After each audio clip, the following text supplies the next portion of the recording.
What if I told you Manchester United's so-called rebuild was already crumbling behind the scenes? The truth behind Rúben Amorim's explosive press conference reveals a power struggle that could send shockwaves through the Premier League. Let's dive into the drama. The situation unfolded after a 1-1 league draw against Leeds United during the post-match press conference. He attended but was visibly in low spirits, prompting widespread speculation in the English media that his departure from Manchester United was imminent. When questioned about whether he still had the board's trust, Amorim responded by saying the information journalists received was filtered. He emphasized that he came to Manchester United as a manager, not just a head coach, and that distinction was very clear. He further stated that he was not Thomas Tuchel, Antonio Conte or Jose Mourinho, but he was Manchester United's manager. He intended to lead the team in this role for the next 18 months unless the board decided to replace him. He made it clear he would not resign voluntarily and would continue until someone else took over. Amorim reiterated that he was there to be a manager, not just a coach. He stressed that every department at the club, including scouting and the sporting director's office, needed to fulfill their roles. He specifically named sporting director Jason Wilcox, insisting that Wilcox also needed to do his job properly. Amorim stated he would focus on his own responsibilities over the next 18 months before parting ways. These comments clearly hinted at a power struggle. A manager genuinely committed to long-term planning and building a club culture would typically avoid such remarks, drawing parallels to certain actions by Enzo Maresca. Rewinding to a pre-Christmas press conference, Amorim had already hinted at internal tensions. He admitted that creating the so-called perfect 3-4-3 system would require significant time and financial resources, but he doubted it was achievable, necessitating adjustments. When pressed again last Friday about his pre-Newcastle comments regarding the lack of time and funds to perfect the 3-4-3, his mood soured further. He refused to elaborate, saying he wanted to focus on the Leeds match. While he denied regretting his earlier statements, he declined to continue the discussion, sarcastically remarking that the journalists were very clever. Piecing together recent events, it's clear Amorim was effectively sacked, a passive departure. In recent years, it's become almost routine for Premier League managers at big clubs to publicly challenge their hierarchies, often with emotional outbursts or veiled dissatisfaction, sometimes as a final stand. When Amorim made these incendiary comments, he likely knew the inevitable outcome: his departure, likely sooner rather than later. Comparing this to Enzo Maresca's situation at Chelsea, both cases carry undertones of power struggles. At Manchester United, the conflict was more explicitly centred between Amorim and sporting director Jason Wilcox. The modern game has seen a shift away from the traditional all-powerful manager model, though exceptions like Unai Emery at Aston Villa and Mikel Arteta at Arsenal still exist. Amorim should have been fully aware of the club's structure and squad state when he joined. Last January, Manchester United signed Patrick Chinazek-Dorgu to fit his 3-2-4-2-1-3-4-3 system, and this summer's transfer window saw nearly 200 million spent revamping the attack. Yet his top priorities, a dynamic midfielder and more wing-backs, were reportedly unmet. Publicly, he praised the recruitment strategy and stressed the need for more goals, seemingly sparing the club's blushes while subtly hinting at unfulfilled promises, particularly in midfield and wing-back reinforcements. Amorim's public call for the sporting director and scouting department to do their jobs was a clear line in the sand. Simultaneously, his insistence on not resigning contrasted sharply with his post-Europa League final defeat to Tottenham Hotspur last season, where he said he'd walk away without compensation if the club felt he wasn't up to the task. Now he was drawing a hard line. If they wanted him gone, they'd have to pay his release clause.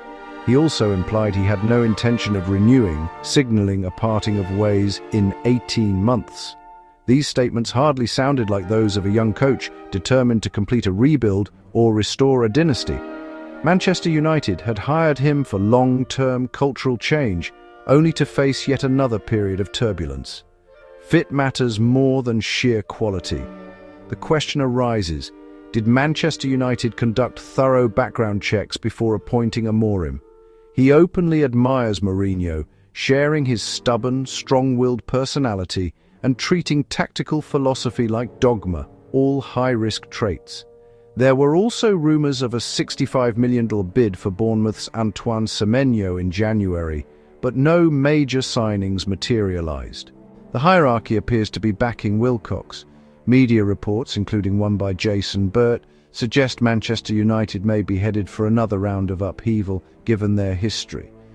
Tactically, Amorim's insistence on a back three since his November 2024 arrival drew more criticism than praise. The Daily Mail reported dressing room complaints, with higher-ups unhappy and pushing for a formation change, a narrative echoed in December. Objectively, he had some mitigating factors. Recent form wasn't disastrous, with only the Aston Villa loss breaking an unbeaten run. Player form fluctuated, and Bruno Fernandes's absence was keenly felt. His frequent touchline instructions during the Wolves match weren't proof of tactical naivety. Jurgen Klopp, Pep Guardiola and Mikel Arteta are equally animated. In December, he briefly switched to a back four, largely forced by AFCON absences and injuries, publicly framing it as tactical flexibility. The 4-4 draw with Bournemouth saw an XG of 2.49 by half-time, with chance creation metrics among the season's best. Defensively, they often settled into a four-man line. At Villa Park, injuries and AFCON departures left Lisandro Martinez and Manuel Ugarte holding midfield, with Mateus Cunha equalising before Morgan Rogers brace-exposed Lenny Yoro. The 1-0 Boxing Day win over Newcastle featured Dorgu, a left wing-back, scoring a stunning winner from the right, though Newcastle's XG and shots matched or surpassed United's. The 1-1 Wolves draw saw Joshua Zirkzee score before being subbed at half-time for Jack Fletcher, with Sesko replacing the injured Mason Mount. The tempo was sluggish, Wolves' XG higher, and a late shift to a 4-2-3-1 brought minimal improvement. Post-match, Amorim praised the team's effort, but lamented a creativity shortage, expecting a different game against Wolves than Newcastle. Opponents' midfield overloads required tactical adjustments, sometimes even reducing forwards. His trio of Cunha, Sesko and Sesko up front may not have been optimal. The issue isn't just back three versus back four, but the lack of intricate interplay among forwards. His Portuguese league success relied on high-intensity pressing and direct play. But the Premier League's physicality demands finer movement, interplay and link-up, shortcomings that now force reliance on individual brilliance.